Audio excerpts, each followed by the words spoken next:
Hey, good morning, Morter Marchers. I'm Dr. Ted Morter. Thank you so much for being here with me today on this beautiful Monday morning. The birds are chirping. It's summertime, June, the first part of June. Oh my gosh, my birthday month. It's going to be a great month. It's going to be a great month. I just know it. I can feel it. I can feel it in my heart. I know that it's going to be a great summer and things are going to start to unwind and unravel in a most wonderful way for everybody that's listening in this, that's trying to take charge of what's happening in your life, that's moving the ball forward, as they say. I talked today about courage, and I really believe that the courage that we talk about is your ability to and willingness to identify what maybe some of the shortcomings that you have are, some of the ideas and suggestions and things you may have come up with that aren't necessarily serving for you. Courage is the willingness to identify these things, because when you can identify areas where you need some help and need some work, that helps to define your heart space. It helps you define what your soul is, the depth of your soul even. Jan and I were reading in that book again about Pivot Year this year, and it was one of the topics that came up in there, and I felt this was pretty amazing because most people that I talk with and that I counsel with, and even people that I mentor with and people that I am a mentor to, we talk about this courage to be able to shift and change and mold, and your brain is malleable. It can change and move into different paths and different ways to look at things. And I think courage gives you, the idea of courage helps you understand that when you can look these things directly in the face and say, you know what, I can identify what this shortcoming might be.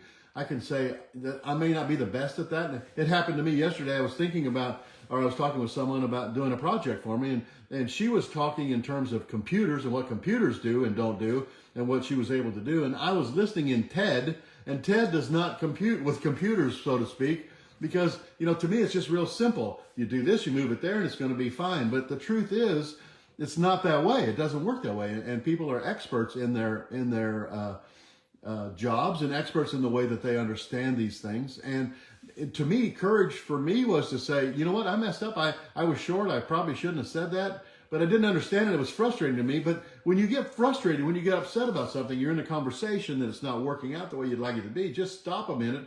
I looked over at Jan and she said, lower your shoulders down. So I did. I lowered my shoulders and listened. And I said, okay. Maybe I'm looking at this wrong. And so when you can identify that, that's the type of courage that I'm talking about. Not that I'm courageous, but the type of courage is to identify, oh, I was maybe on the wrong path right there. And are you willing to, when you've taken a path that we might say is the wrong path or the wrong direction to go in, maybe it's not wrong, but maybe it's just not the best serving for you to go down that path. Maybe you should pick a different path, and how to get back on path. How to get back on purpose about what you're about each day. I think that's what this is about. So courage defines whether you're able to do this and then get back on the path and say, oh, I probably could have done that differently. I probably could have done that better. I probably could have taken a little different approach and it might have worked. It might have been just easier. It might have been easier. So think back. Hi, Diane. Think back in your life about some times that you've run up against a wall, that you've hit something that says, stop, this is not working for me. It's not serving me. It's not working well. And then what's the courage that you need at that point is to self-reflect and look inside going, oh, maybe I could shift a little something in my day. Maybe I could shift something in the way I'm looking at this and how I'm viewing this particular situation, and then come up with a new path. Get back on a different path. It's just a suggestion. I'm not saying you have to go and do these things, but when you pay attention to the little things in your life, the little taps on the shoulder saying, how about this? How about that? How about that? Or do you have the courage to say, oh, okay, I could shift. I could do something different there.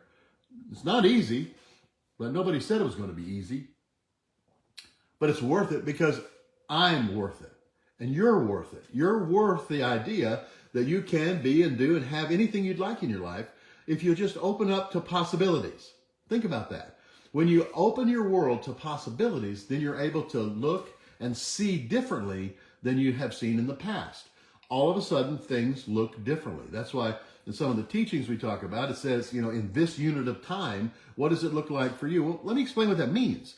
It means that every day we're evolving and we're shifting and we're learning and we're experiencing our lives in ways that are different than anybody else does. Nobody else can live your life for you. And so when you experience these things, if you're willing to say, oh, I didn't really think it was that way, or oh, now that I hear that, it makes more sense to me. Or oh, when I read this book the last time, I didn't pick up on that. I didn't realize that that was something that that was actually had meaning for me. I didn't see it back then. And here's the reason. The reason is you're different now than you were back then. You're different now than you were this morning when you first woke up, or yesterday when you got upset at the dog, or whatever you might have been doing that was frustrating to you yesterday. Those are all little signals to say, pay attention, get in the game. Can you apply the principles on a day-to-day basis, or do you just do it when somebody asks you about it? I mean, is it part of your DNA? And it's not easy. You have to keep working at it. Life's a chore. It's a work. But the ability, when you're going down a path that's not serving you, to switch and flip and go to a different path, take a different road, the road less traveled, as he said, the road less traveled, and that has made all the difference. Think about that. When you're going down a path that not everyone else is going down, you're not wrong, and you're not crazy, and you're not weird. You're just on your path, and you're saying, this is where I'm going to spend my life. This is where I'm going to focus. This is my purpose. This is what it's about. And then you set your goals and your dreams and your aspirations based on that, and then boom, they start to manifest in your life. If you don't have them, written down, or you don't think about them, talk about them cognitively every single day, working on it, you're probably never going to hit it. It's as simple as that. Sometimes Jen will say, do you think about this all the time? Yeah. Because I'm always massaging, working, and thinking how that would work into the whole situation. How it will work into whatever it is that you'd like to have happen. No means yes to me. When you say no, I haven't explained myself enough to why this is worth consideration. Why you might want to consider what I'm saying here, because once you understand it, I think you might want to change your path as well. Maybe not, and so it doesn't always work that way, and I don't mean to be obnoxious about it when I'm saying this, but if I'm going to go after something, I'm going to go after it and I'm going to get it. And it's going to be wonderful. It's going to be wonderful because I'm going to explain it, and I'm going to share my passion with whatever it might be with the person that I'm talking to, no matter what the subject is. It doesn't matter to me what the subject is. The truth is, are you passionate about it? And is it a worthwhile project? And will it help other people win with you? See, if I just play win-lose, I win and you lose, that's different than if I win and you win. And if I win and you win, then those other people could win too. And if they win, then their families win, then everybody wins, then the community wins, and everybody gets to play in this little silly game. So that's what courage is about. Courage is about when somebody tells you no, and you have something that you believe in your heart and your soul, and you're willing to shift and listen to what they have to say, and then work together in collaboration. Oh my gosh, it's just, I guess it just comes second nature to me.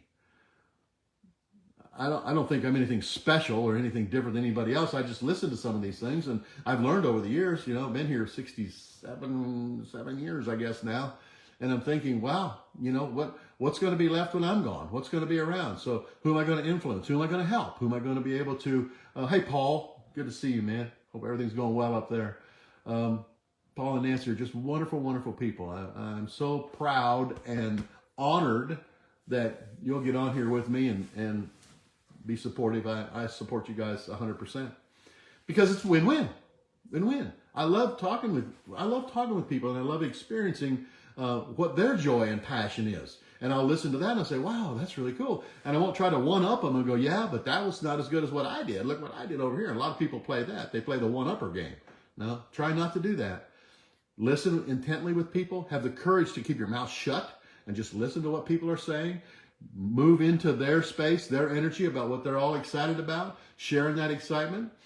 And then maybe they'll ask you a question. You can talk about what you'd like to talk about. But ask questions and try not to talk so much when you're thinking about this courage to look inward, the courage to say, what am I all about? What am I doing? What am I for?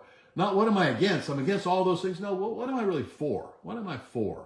Because this courage defines the edges of your heart and the depth of your soul and your willingness to play in this game 100% full on and recorrecting your course if you're off on a direction that may not be serving you as well as it could be. These are all just things I'd like you to think about. So today when we do this Morter March, I want you to think of that word, which is courage. That's the one I picked this morning, courage.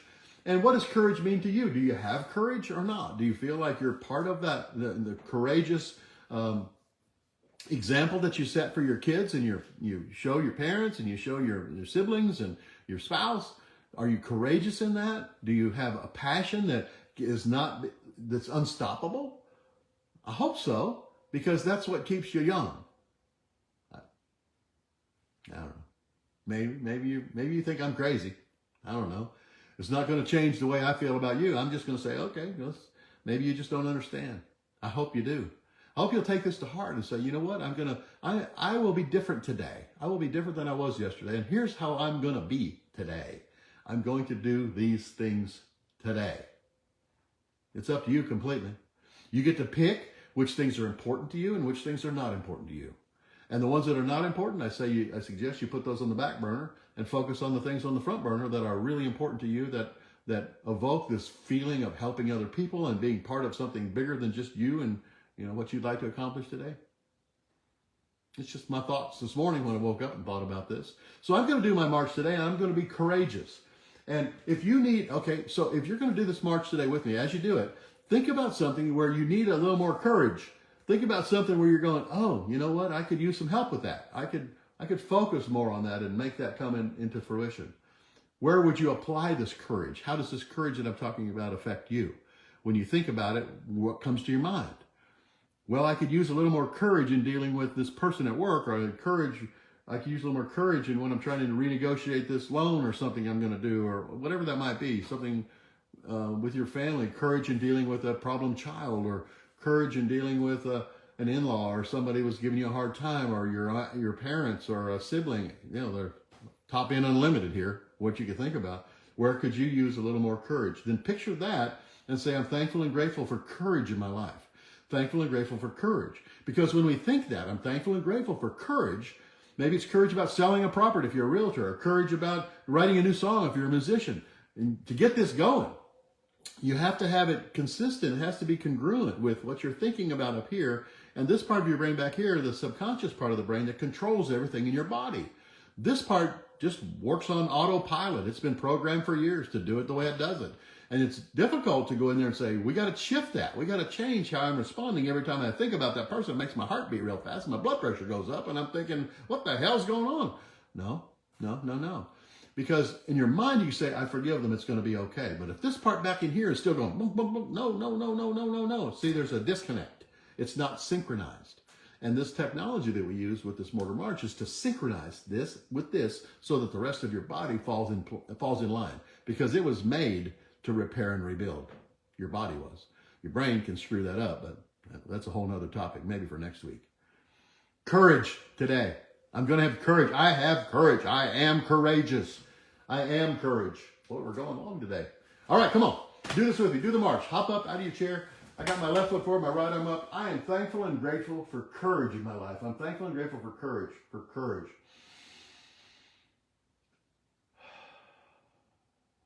Courage. Let's switch the other way. So I'll put my right foot out. My left arm goes up. I am thankful and grateful for courage. Thankful and grateful for courage in my life. I embrace courage. It was one set.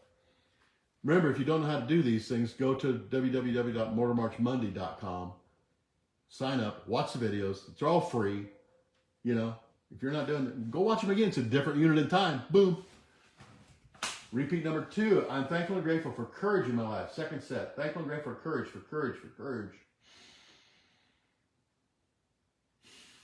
Come on, do this with me. You all need more courage in your life in some area. I'm thankful and grateful for courage in my life. Courage. I have courage. I'm thankful and grateful for courage. I embrace courage. I bring courage into my life. See, that's what I'm programming my brain. It's okay. It's okay to have this courage. You're not going to get bushwhacked like you did before. Because sometime before you might have been trying to be courageous and somebody said, you can't do that. You're not worth it. You're just like so-and-so and they were an alcoholic. You're going to die like that and you're never going to amount to anything. You're too fat. You're not skinny enough. Your hair's the wrong color. Your skin's the wrong color. Whatever. Courage. I'm thankful and grateful for courage in my life. This is the last set. I'm thankful and grateful for courage in my life. Courage. I think we did 3. I'm going to do another one just to make sure. I might have only done 2.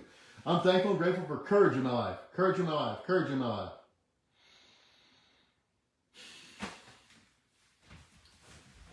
I'm thankful and grateful for courage in my life. Courage in my life. Courage in my life.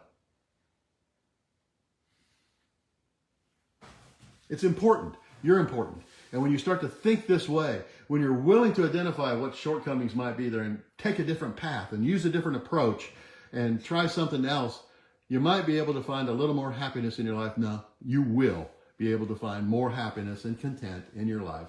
Your heart will expand. You'll attract more people that are like thinking like that want to be around you. You will draw them into your field. You'll draw them into your business, to your family, to your life, to your love life, to whatever that might be. You will draw them in. Wow. Hope you had a great Monday. I'll see you next week. I'm Dr. Ted. Bye.